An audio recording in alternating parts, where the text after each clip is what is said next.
Olá, nesse vídeo nós iremos realizar correlações no JASP e para isso tem um banco treino aqui com algumas informações. Vocês podem visualizar na primeira coluna a variável idade, depois a variável AC, que seria a atenção concentrada, a D, atenção dividida e a atenção alternada. Para realizar o teste de correlação é bem fácil, a gente vai vir aqui em regressão e correlação. Vai abrir a nossa aba com a caixa para as variáveis aqui, e a gente consegue realizar a análise transportando elas desta caixa para esta caixa. A gente pode selecionar todas as nossas variáveis e também passar elas aqui para essa caixa ao lado, e aí a gente consegue verificar as correlações. Tem formas bem fáceis de sinalizar quais são as correlações significativas. A gente já comentou que correlação significativa é quando tem o P menor que 0,5. A gente pode pedir para sinalizar essas correlações que são significativas, e daí a gente vai ter aqui sinalizadas na nossa tabela. E também lembrem que a gente comentou que para realizar esse tipo de análise, se a gente vai colocar uma análise de Pearson, Spearman ou outra, a gente precisa verificar a normalidade dos nossos dados. Então, tem mais de uma forma de fazer esse modelo, como a gente verificou outra vez nas descritivas, a gente consegue também. A gente pode colocar todas as variáveis aqui e verificar a normalidade dessas nossas variáveis. Lembra que ela está em estatística, Shapiro-Wilk, e aí a gente consegue ver a normalidade.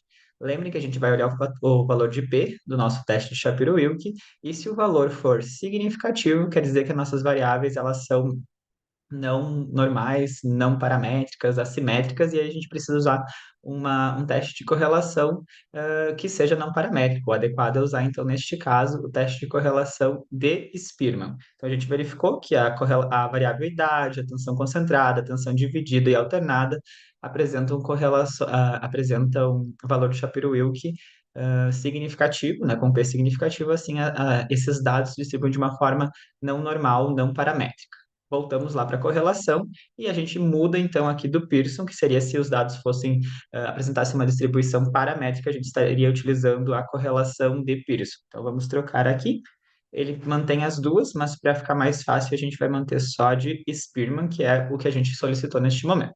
Então a gente consegue verificar aqui as variáveis e aí a gente vai para um primeiro ponto verificar se elas são significativas ou não. Idade e as variáveis atenção concentrada, dividida e alternada neste banco treino não apresentaram correlações significativas. O P foi maior que 0,5, então não temos correlação entre essas variáveis. Nas outras, né, então a gente vai encontrar aqui que na variável atenção concentrada houve uma correlação significativa e elas podem ser positivas ou negativas. Positivas quando as duas variáveis caminham juntas, negativas quando inversamente proporcionais, a gente vai ter uma variável caminhando para um lado e a outra inversamente proporcional àquele número. Então, neste caso, todas as correlações foram positivas. Então, quanto maior a tensão concentrada, maior a atenção dividida. Quanto maior a atenção concentrada, maior a atenção alternada. Quanto maior a pontuação, né, em atenção concentrada, maior a pontuação nessas duas outras. E também a gente consegue verificar que na atenção dividida, quanto maior a atenção dividida, maior é a pontuação em atenção dividida, maior a pontuação em atenção alternada. Então, a primeira coisa é verificar o P, se o P é significativo. Aqui a gente pediu para sinalizar, mas nem todos os softwares sinalizam, então a gente tem que verificar o que é menor que 0,5. Bom, agora verificando esse cenário, a gente vai reportar essas análises. A gente pode copiar aqui a nossa tabela, copiar, e aí eu tenho no documento aqui de Word como poderia ser a forma de reportar os dados que a gente acabou de analisar.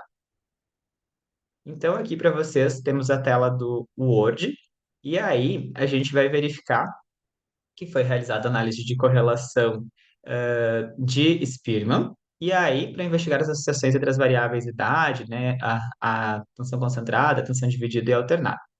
Deixa eu só verificar um ponto aqui com vocês, se ela compartilhou. Um minutinho. Aqui. Acho que agora vai compartilhar corretamente. Então, aqui a gente pode colocar qual foi o procedimento de análise realizado. Foi realizada uma análise de Spearman. A gente poderia informar também o nosso teste de normalidade das variáveis, aqui nesse ponto inicial, entre as variáveis idade, atenção concentrada, atenção dividida e atenção alternada. Aí, a gente tem um ponto importante que é uma sugestão de análise da força dessa correlação. O Cohen tem uma ideia de uma proposta, outros autores apresentam também propostas de leitura desta força de correlação que a gente tem aqui. Então, ele entende que até 0,10 seria uma correlação fraca, até 0,30 seria uma correlação, a de 0,30 a 0,50 uma correlação moderada, e uma correlação forte, né, acima de 0,5. Então, de 0,10 a 0,30 correlação fraca, de 0,30 a 0,50 uma correlação forte, e a partir de 0,50 a gente vai ter uma correlação, né, vai considerar essa correlação forte aqui. Então, o Cohen é uma possibilidade, né? Então, conforme a descrição aqui, a gente consegue fazer essa interpretação dos dados. Então, os resultados indicaram que não houve uma correlação significativa entre a variável idade, né, e as demais variáveis analisadas. Essa é a primeira coluna aqui, a gente não encontrou correlações significativas. E aí, a gente vai para a coluna que apresenta as correlações significativas. Então, primeiramente, observou-se uma correlação positiva, né? Então, tem esse sinal aqui. Se não tem sinal, é positivo, senão seria negativo. Positiva entre as variáveis atenção concentrada e atenção dividida, o símbolo da correlação de Spearman, o valor da força dessa correlação. Então, este moderada vem justamente dessa força aqui da correlação. Eu olho se é significativo e depois eu olho a força dessa correlação. Então, ficou entre estes dois, a gente vai entender que é uma correlação moderada. A próxima a gente vai ter entre a tensão concentrada e alternada, que também foi positiva e foi considerada forte, porque ela deu 0,702. Então, foi maior que 0,50. Consideramos uma correlação forte aqui nesse caso. Então, por fim, também houve uma correlação forte positiva entre a tensão dividida e alternada. Apresenta a força da correlação, apresenta também o valor de P. Então, são duas possibilidades de reportar os dados. Aqui a tabela que a gente tem construída pelo JASP, aqui um texto explicativo com as variáveis que a gente realizou a análise. E, por fim, né, esses achados indicam que, enquanto a variável idade não apresentou correlações significativas com com as demais variáveis, né, as variáveis a C, a D e a A demonstraram associações positivas entre si. Então, a gente pode falar correlação, associação e utilizar uma métrica para verificar a força dessa correlação. Então, neste vídeo seria este ponto, e no próximo a gente vai ver outras análises possíveis de serem realizadas no JASP. Abraços e até o próximo.